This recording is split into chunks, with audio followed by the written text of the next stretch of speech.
Hi everyone, thanks for joining me today to discuss two of my favorite formative assessment tools. One of them is called Nearpod. Nearpod is a really cool website that creates engaging interactive lessons for students. I'm not as familiar with Nearpod. I've only been researching and looking at videos um, just recently, and I think that this is something that I would like to use in the future, and I'm hoping to share some of the great information I learned with you. You can create polls in Nearpod, open-ended discussions, and then it sends everything back to you when the students put their answers in. You can also input questions into videos, either that you create or that you find on YouTube, so that students are able to answer questions during the video and not just at the end. Students are able to participate in 3 different modes. There's a live mode that is done through on devices. Each student would have to be on their own device for that in the classroom, or it can be done virtually. There is a collaborative session that they use to do it virtually. There's a student paced student paced mode where students will go through the material on their own at their own pace, and that can be done virtually or like during centers or in classroom if you're a high school teacher. There's also a front of the class where there are no devices used, but it is used to facilitate discussions. But you are viewing the lesson as the students are viewing the lesson from the front of the room. The one thing I really like about Nearpod is that Nearpod has a huge library of lessons that are already created for you. And I'm going to show you just a quick example of one of those lessons. So you can click on videos or lessons. You can pick a standard if you're looking for a lesson by a certain standard or subject. You can even pick by grade or by resource type. We are going to look at this Why Masks Work. It tells me it's for grades K through 5. And I'm going to click here. It asks me if I want to share the preview or add to my library, but I'm going to preview it with you so you can see. It gives you the essential question for the lesson. It tells you about the lesson. It tells you the learning objectives for the lesson. It has lots of different aspects to it, so it's not just like one or the other. This one has a poll, and then it gives like a pre-knowledge test. Write down anything you know about masks and how they work. Then it gives them more information. Respiratory droplets.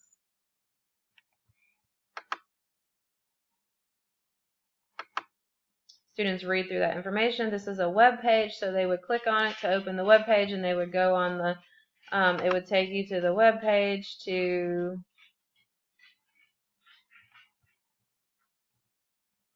this is a discussion about masks, and it gives some information for them to read.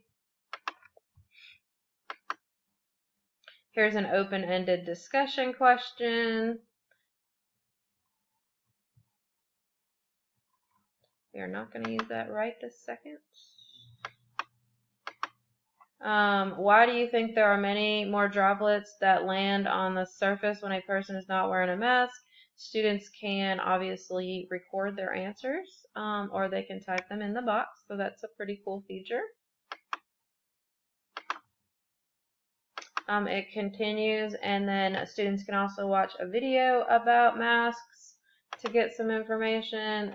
It gives another open-ended questions, and then it reflects on the lesson. So this is one of the draw. So it says draw or write one thing you can do to prevent the spread of COVID-19, and then students would be able to use the tools here to draw or to write something that prevents the spread. So it is a very interactive and engaging lesson. I think this is something, especially for those of you that are teaching virtually, is going to be a game changer. The next thing I want to share with you is a assessment tool called Plickers. Plickers is similar to Kahoot and quizzes, which many of us are familiar with, where you create questions that students answer. The difference is that it's not necessarily a game. Plickers has cards that come with it, so the cards can be found on the website. If you go to help, it says get Plicker cards. You click on that, and then here's the standard set of cards. There are 40 cards in the set. Each card looks like this. It has a number on it that's right here in the corner. It gives the numbers on each side.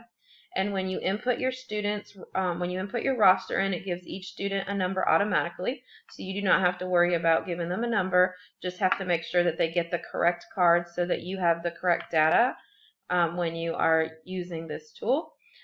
Students, when they're answering questions, they turn their card so that it's facing upward with the correct answer of the question. So if the answer is A, they would turn their card so that the A would be facing upward. If the answer was B, they would turn the B so the answer is facing upward. The letters are kind of small. You can get bigger letters for younger students if you want to. You also can get the cards off of Amazon, which are made out of a thicker material for about $15. And I'm going to show you, this is a lesson I created for a kindergarten class.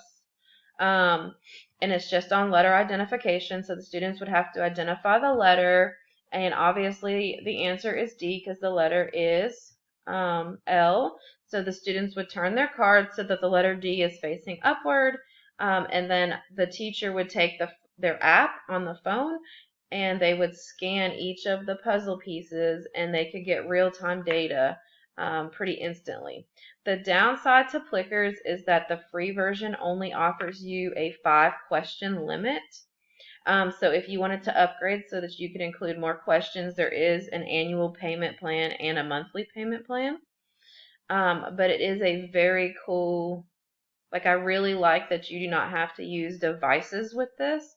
The only device that you use is your screen in your classroom, and the teacher would use their phone, the app, to scan. And all of the answers that you scan go into your account on Plickers, and you can automatically see which students have understand what letter the L is and what students do not understand the letter L. Thanks for joining me today, and if you have any questions, let me know.